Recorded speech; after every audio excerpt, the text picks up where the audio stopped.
Hey, this is Reddit Stories.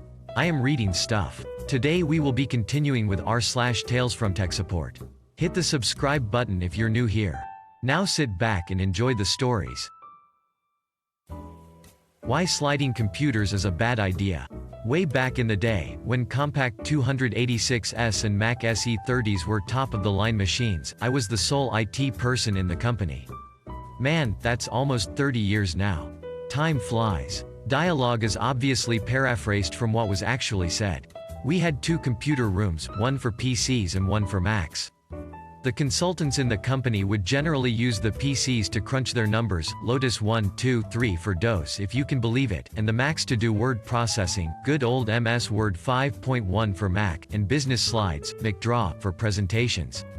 Most of the Macs were 512K Macs with dual floppy drives, but we had just acquired an SE30 with a whopping 20 MB hard drive. This baby was smoking fast, and was the preferred machine to work on for most. One day, I get paged to the Mac room. I walk in and Bob is sitting there, looking fairly worried. This error message is telling me that my file is corrupted.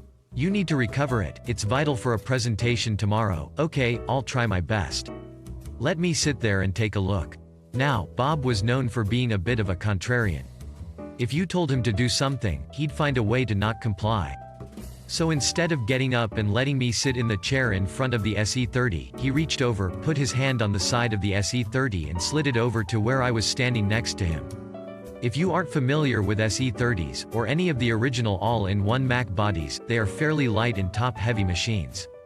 While he didn't tip the SE30 over, its narrow footprint and rubber feet made it very prone to chattering when being slid. And that's exactly what it did while I was shouting, "No, don't," lunging forward to stop him. Too late. Instant sad Mac icon on the screen. Well, you may have to postpone tomorrow's presentation. Why? What happened? You toasted the hard drive. What? That chattering or bumping when you slid it caused the read-write heads to literally crash into the hard drive platters and physically destroyed the hard drive. No way. Well, you have to fix it and recover the data. Not happening here. You'd need a clean room and lots of time and money. Find out how much and let me know how much. The client will pay for it. So, I went and spent about 2 hours investigating if there were any firms in the Boston area that would do this kind of HD recovery. There was one, still in business today, and they were not cheap. If I recall, they quoted me a low 5-figure number and even then couldn't guarantee success. They said that it was usually government agencies that needed such measures taken. I relayed the price figure to Bob and he flipped out. He couldn't believe it would be that expensive, and started making noise about me making up the price, and generally hinting that he would try to get me in trouble for not just doing what he was demanding. I think he even offered to negotiate the price with the data recovery firm. Okay, Bob. Let's go ask Dave. Luckily for me, Dave, the president of the company, my boss, was quite tech-savvy, and he shut down Bob's harangue pretty quickly. He finally asked Bob what had been lost. About 15 pages of a presentation. Had you ever printed it out? Bob: yes, I have a printout from yesterday, but I had made a lot of edits. Well, do them again. I'm not paying $10,000 for you to not have to redo edits you just made yesterday. If you enjoyed this video so far, don't forget to like and subscribe to help us make more videos. Once upon a time I was a pimply-faced youth. First, a bit of background. Fresh out of university, I earned an internship at a corporate organization with around 200 staff spread over 5 locations. The IT department was composed of the manager, 1 network admin, 1 database admin and 2 staff on help desk. My day-to-day role was to support the help desk with their tickets. Aside from the initial learning curve, my experience had been painless until the very last week of my contract. A director from a different department calls the manager and reports a scanner issue.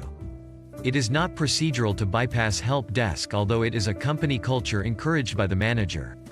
I am assigned the ticket and instructed by the manager to prioritize this issue. One quick investigation later shows that a member of staff in that other department is trying to scan a large document which is blocked by $Exchange's attachment size limit. As a compromise to bypass that limit, I propose to lower the scan settings on the condition that the other department will approve on the quality of the document. With all the naivety of youth, I close the ticket and continue with my other duties. Cue the next day where I report late to work with the mother of all hangovers. We have an open plan office and the manager spots me walking in. In front of the entire office he proceeds to literally tear me a new one, accusing me of incompetency and insubordination for refusing to do my job. It turns out that the director had rejected the document as shoddy work and the blame was pinned on IT, or in this case the intern.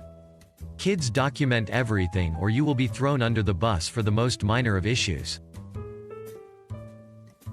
Hit the subscribe button for more daily Reddit content and press the bell icon to get notified when a new video is uploaded. Also, if you liked the video, give it a thumbs up, it really does help the channel. If you have any ideas, suggestions, let us know in the comment section. See you in the next one.